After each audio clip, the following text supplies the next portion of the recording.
Most of your preachers today are just entertainers. They're not preaching nothing with substance. People come to church, they're not getting nothing but amusement, entertainment. That's why you can go to 99.9 of the church, the preacher say, hold the neighbor's hand and say, neighbor, something. Or he'll say, the Lord just spoke to me, and he'll go off in a tongue.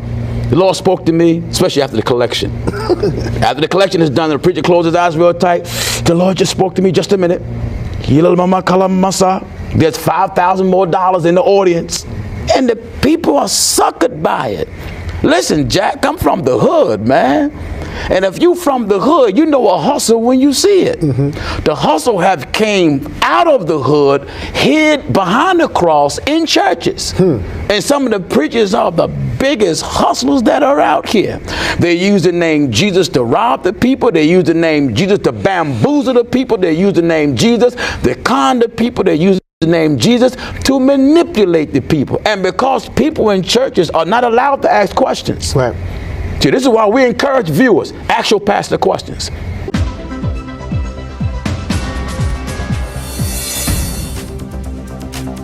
Welcome to ID's Public Awareness Ministries, where we believe in community development through general knowledge, public issues, and evangelical presentations. If you went to a church and started questioning your pastor lay you out. He'll say you're being disrespectful. Or he'll say, don't question God. And I tell people, if you question your pastor and he tell you don't question God, look at him and tell him, you ain't God. I'm questioning you. Because if people are financially supporting these organizations, they should have the right to question these preachers about anything and everything. We believe in community development through general knowledge, public issues, and evangelical presentations. I've never seen a more dynamic guy, pastor. Wayne Jefferson and I were talking about this, and he said, Norm, do you think you're getting? And I called Brother Dan.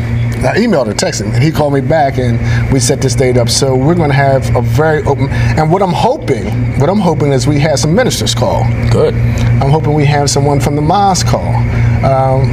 Someone who probably knows the Bible or the Quran better than I, that can ask some really intelligent questions. But first of all, welcome to the show. Thank you for having us.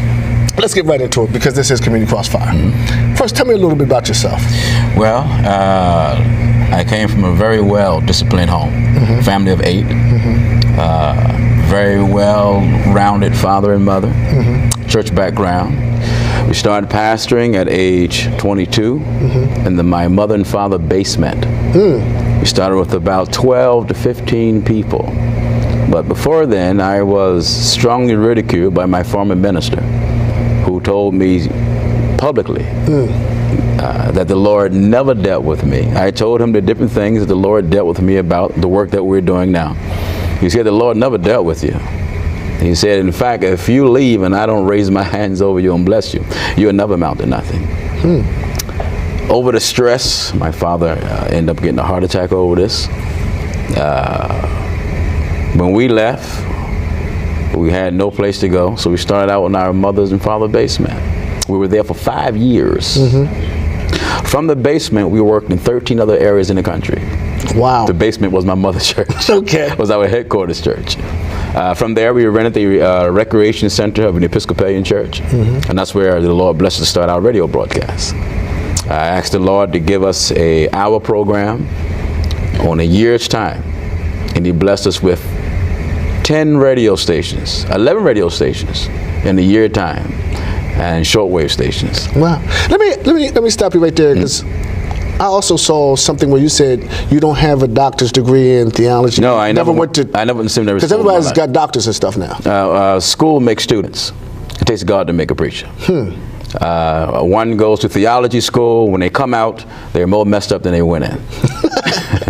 Well, that's interesting you say that. You have a lot of controversial stuff to say about preachers in general. Yes. I mean, and basically I've heard you say that pimps in the pulpit and talk about tithing and taking money and riding around. What do you mean by all that? If you look at church today, church has become the largest multi-billion-dollar racket in the world. Racket? It's a racket. It has outbeat the mafia long time ago. What make it worse is most of these preachers racketeer behind the name of Jesus. Now, if you look at television and look at the program that is going on today, what do you hear preached? God got a miracle with your name on it. Touch and claim it. And if you look at the so-called prayer line, everyone is getting pushed on the floor. Notice, the preacher, when he lay hand on you, and nobody fall down on the floor unless someone is back of you to catch you. And if the Lord is really dealing with you, then just fall flat on concrete and call it a day. But if you look at the schemes, blessed water, oil from Jerusalem, lucky, all these type of gimmicks. Church supposed to be designed to develop the people mentally, spiritually, physically, in every manner. And church is not doing that today.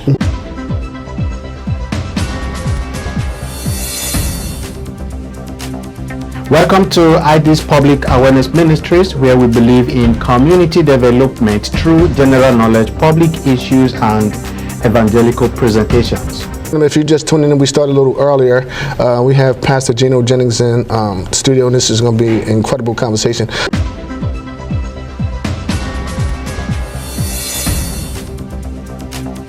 Welcome to ID's Public Awareness Ministries, where we believe in community development through general knowledge, public issues, and evangelical presentations.